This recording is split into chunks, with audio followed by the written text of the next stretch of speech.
इचलकरंजीतील बंद पडलेल्या प्रोसेस उद्योजकांच्या प्रश्नावर आता शिवसेना पुढे सरसावली असून वस्त्रोद्योग चालला पाहिजे, मात्र पर्यावरणाला हानी पोहोचवणारे उद्योग कोणत्याही परिस्थितीत खपवून घेतले जाणार नाहीत, अशी स्पष्ट भूमिका शिवसेना जिल्हा प्रमुख रवींद्र माने यांनी मांडली।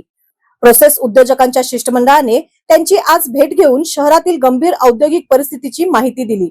गेल्या 1.5 महिन्यांपासून शहरातील अनेक प्रोसेस उद्योग बंद असल्याने वस्त्रोद्योगाचे व्यवहार ठप्प झाले आहेत।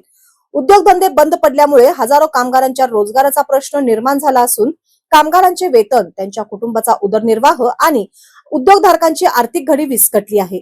आमच्या अडचणींकडे कोणीच लक्ष देत नाही। उद्योग टिकवण्यासाठी शासनाने तातडीने पुढाकार घ्यावा, अशी भावना उद्योगधारकांनी व्यक्त केली। शिष्टमंडळाने सांगितले की उपमुख्यमंत्री एकनाथ शिंदे, उद्योगमंत्री उदय सामंत आणि खासदार धैर्यशील माने यांच्या मार्गदर्शनाखाली मंजूर झालेल्या 661 कोटी रुपयांच्या ZLD प्रकल्पाची निविदा प्रक्रिया पूर्ण झाली असली तरी प्रत्यक्ष प्रकल्प सुरू होण्यासाठी किमान 1.5 वर्षांचा कालावधी लागणार आहे। तोपर्यंत शहरातील प्रोसेस उद्योग वाचविण्यासाठी पर्यायी उपाययोजना करणे आवश्यक आहे। CETP अधिक आधुनिक पद्धतीने कार्यान्वित करून पर्यायी निकषाचे पालन करत उद्योग सुरू ठेवण्यासाठी शासन स्तरावर प्रयत्न व्हावेत, अशी मागणीही यावेळी करण्यात आली। यावर रवींद्र माने यांनी सकारात्मक भूमिका घेत इचलकरंजीचा वस्त्रोद्योग हा शहराच्या अर्थकारणाचा कणा आहे। पर्यावरणाचे नियम पाळून उद्योग सुरू करणे आवश्यक आहे।